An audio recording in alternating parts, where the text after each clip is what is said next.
Dear friends, here is news from Thomas's branch line. It is clearly no ordinary line, and life on it is far from dull.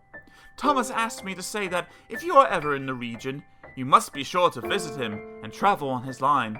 They will have never seen anything like it, he says proudly. I know I haven't. The author.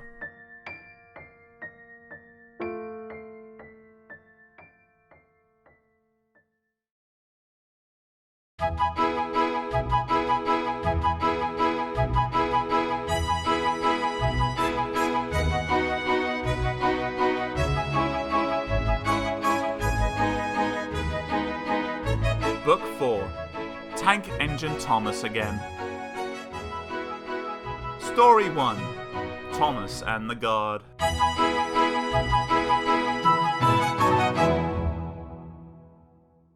Thomas the Tank Engine is very proud of his branch line. He thinks it's the most important part of the whole railway. He has 2 coaches. They are old and need new paint, but he loves them very much. He calls them Annie and Clarabelle. Annie can only take passengers, but Clarabelle can take passengers, luggage, and the guard. As they run backwards and forwards along the line, Thomas sings them little songs, and Annie and Clarabelle sings them too. When Thomas starts from a station, he sings, "Oh, come along, we're rather late. Oh, come along, we're rather late." And the coaches sing, "We're coming along, we're coming along." They don't mind what Thomas says to them, because they know he is trying to please the Fat Controller. And they know too, that if Thomas is cross, he's not cross with them. He is cross with the engines on the main line who have made him late. One day they had to wait for Henry's train. It was late. Thomas was getting crosser and crosser.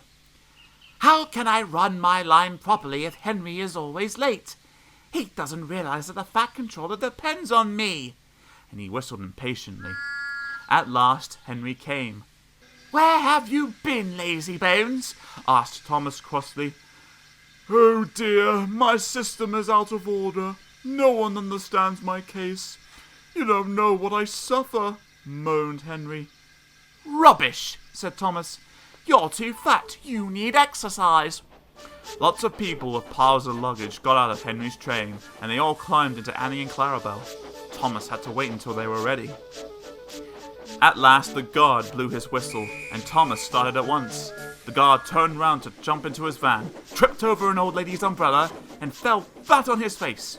By the time he had picked himself up, Thomas and Annie and Clarabelle were steaming out of the station. Come along, puffed Thomas, but Clarabelle didn't want to come. "I've lost my nice guard! I've lost my nice guard!" she sobbed. Annie tried to tell Thomas, "We haven't a guard! We haven't a guard!" But he was hurrying and wouldn't listen. Oh, come along, he puffed impatiently. Annie and Clarabelle tried to put on their brakes, but they couldn't without the guard.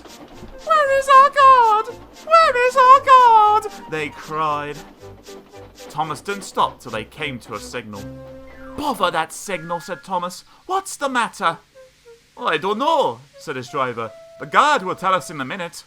They waited and waited, but the guard didn't come. "Peep, peep, peep, peep! Where is the guard?" whistled Thomas. "We left him behind," sobbed Annie and Clarabelle together. The driver, the fireman, and the passengers looked, and there was the guard running as fast as he could along the line, with his flags in one hand and his whistle in the other. Everybody cheered him. He was very hot, so he sat down and had a drink, then told them all about it. "I'm very sorry, Mr. Guard," said Thomas. "It wasn't your fault, Thomas. It was the old lady's umbrella. Look, the signal's down. We can make up for lost time." Annie and Clarabelle were so pleased to have their guard again that they sang, "As fast as you like, as fast as you like," to Thomas all the way, and they reached the end of the line quicker than ever before.